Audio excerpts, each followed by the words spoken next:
I am incurably curious. There is no subject that I don't want to know everything about, though I do have to budget my time. I can't relate to people that think that learning is boring.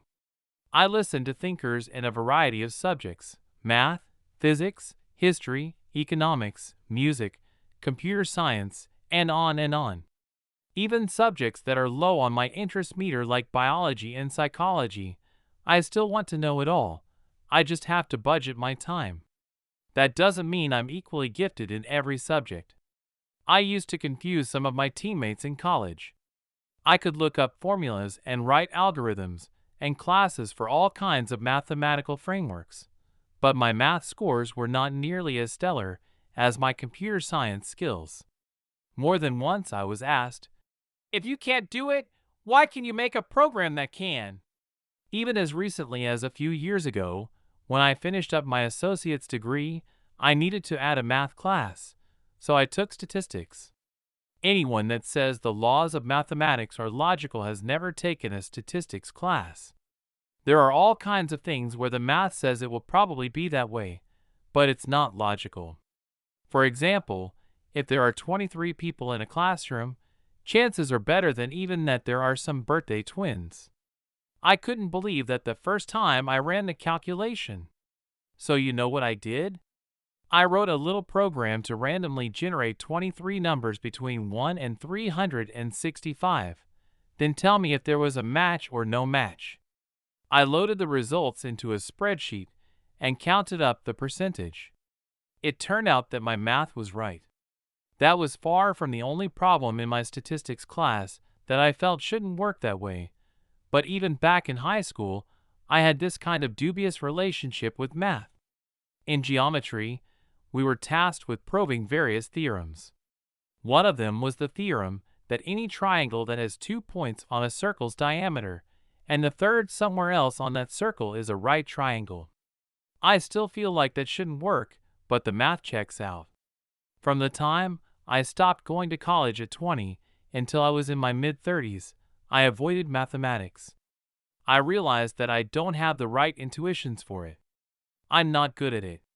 When I would read in Descartes and other philosophers say that some people just couldn't imagine a triangle on a diameter that wasn't a right triangle or something similar, I thought that was a demonstration of their lack of imagination. I understood what he meant. He meant that it can't be imagined clearly enough or exactly enough to actually draw it, and by the time the imaginary version is cleared up enough to draw it, the object doesn't exist. I, however, have no difficulty imagining a world where the laws of mathematics are different, and drawing a right triangle that way doesn't generally work. I just can't draw it. Then a few years back I heard about non-Euclidean geometries. These are ways to write the rules of geometry such that the things we normally expect don't happen. It turns out that, over the thousands of years we've been studying math, I'm not the only one that has said, "My intuition on the things other mathematicians take for granted are different." Many of these unorthodox mathematicians went nowhere. There's a reason the obvious solution is right so often. But a few of them changed the way mathematical thinking works on a societal level for the whole world forever. Some of the mathematical concepts that we now teach in elementary school were not available to Euclid or Aristotle: zero, negative numbers, and decimal place values. It turns out that a little bit of unorthodoxy elevated mathematics. Not every unorthodox thought led to innovation. Who is to know how many thousands of people reached the point of asking, "But why can't we take the square root of a negative number?" and, like me, stopped taking mathematics when their teacher told them, "Well, it's obvious why you can't." They just decided that math wasn't for them and gave up. Others didn't put their pencils down until they could either explain why their intuition was wrong or why the intuition of their teacher was wrong. The results of looking into it weren't exactly what those who didn't share that intuition expected, though. They created a way to do it and thought it was just a useful trick to solve otherwise difficult equations. When their intellectual descendants looked closer, it turned out that they had discovered the bridge between geometry and algebra without even knowing it. Now there are two ways to graph a number on a coordinate plane. One is to give the grid and distance right, then distance up. The other is to give the distance times I raised to a decimal power. One of them is used far less often because it fits into the intuition of fewer people, but I have to say, my intuition kinda matches the powers of imaginary numbers. To me, it feels like a little change in angle should lead to a big change in location, and that's what happens in that system. That's one of the problems I have with some atheists. They find a place where their intuition conflicts with the standard narrative, then decide that they just aren't God people. Being a not God person means that they're an atheist. For example, a lot of atheists give up on religion and theology because of the problem of evil. The problem of evil isn't really something that speaks to me. Partly, I see the triune God to be an Aristotelian construct and recognize the limits of its utility. I don't hold myself to defend a particular understanding of God, especially when I'm dubious regarding that particular source of wisdom. There seems to be something deeper for many people that abandon the faith for the problem of evil, though. I'm not just going to tell someone that I'm right and they're wrong. They have an intuition I don't share. It saddens me that their knee-jerk reaction is to abandon all hope.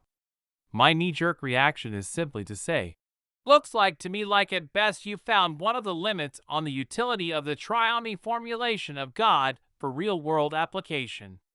And while that absolutely may be true, there may be something else. If the problem of evil were explored more deeply through the lens of their intuition, we might actually learn things about God. It may not be the thing that their initial intuition is telling them, though. Like me when I was taking my statistics class, they may simply start with the feeling that it doesn't work, and then when they find the deeper meaning to their intuition, it might actually work really well, but mean something profoundly different than they thought. One of the things that I've always felt uncomfortable with is that miracles happen outside the church. This brought up the intuition that Christian exclusivity must be false. This bumped up against my intuition against universalism. It took me a long time to completely formulate my thoughts, but I've reached a place where I think I've started down the road of resolving those conflicts. Other people have an intuition leaning towards universalism, but find something compelling about Christian universalism. It was listening to these diametrically opposed thinkers that helped me form my thoughts. The way I like to phrase it to get people to rethink their starting assumptions is, nowhere does Scripture describe the entrance exam to heaven as an essay, short answer, or even multiple choice. People at the pearly gates don't seem to be asked what group they were a part of, which team they were rooting for, or which history books they read. The test is described to us in a few places, and none of them look like we are judged on our understanding of history, philosophy, or theology.